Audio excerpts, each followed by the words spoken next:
కంగారే పడకురా అందరి కథ ఇంతేరా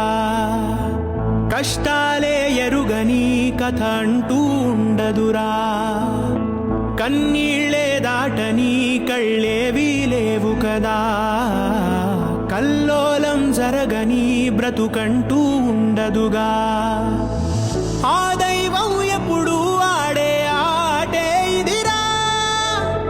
ఏ పుస్తకము నేర్పించని పాఠం ఇదిరా నీతో నువ్వు యుద్ధం చేస్తూ సాగాలిరా నీకే ఇలా జరిగింది అంటూ నీలో నువ్వే మరి బాధపడకు ఏ చెట్టుకంతటి గాలి ఉందును చూడరా నీ చిక్కులన్నవి తీరవంటూ ఎక్కిళ్ళు పెడుతూ ఆగిపోకు ధైర్యంగా వెతుకు దారి దొరుకును సోదరా